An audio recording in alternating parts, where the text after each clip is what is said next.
Jeg har begået en kæmpe fejl. Jeg vil gerne beklage til alle, der har set mine hæklevideoer. Jeg har lavet en bommert. Jeg er blevet kontaktet af en sød kvinde, der hedder Johan, som simpelthen gjorde mig opmærksom på, at jeg slår garnet om nålen forkert. Jeg vidste ikke, det var muligt at slå garnet om nålen forkert. Jeg har altid gjort det på den måde. Jeg har hæklet, siden jeg var 5 år gammel. Jeg har altid hæklet på den her måde, og jeg vidste ikke, at det havde betydning for ens arbejde, hvordan man slog garnet om nålen. Det har det altså. Så i den her video, der viser jeg altså lige, hvordan man gør det rigtigt. Jeg viser altså lige kort i den her video, hvordan man rigtigt skal gøre. Så jeg laver også lige den lykke, jeg plejer at lave, når jeg bare skal slå luftmasker op.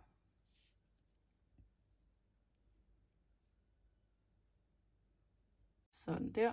Jeg vil så normalt gøre sådan her, men jeg har altså også lært noget nyt, man skal gøre. Sådan her. Så der var første, anden, tredje, fjerde, femte, sjette, syvende, ottende, niende og tiende. Så sådan ser min luftmaske altså ud nu. Det vil jeg altså rigtig gerne lige beklage, at jeg har vist forkert. Man skal altså gøre sådan her. Jeg har altid gjort sådan her, men det skal altså den anden vej om nålen. Bare lige for en god ordens skyld måtte jeg altså lige dele det med jer, så jeg ikke lærer jer noget forkert.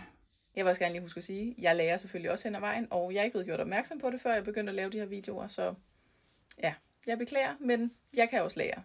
Hvis du alligevel tør kaste dig ud i nogle af mine hæklevideoer, så må du gerne følge mig og rigtig gerne like den her video. Tak fordi du så med.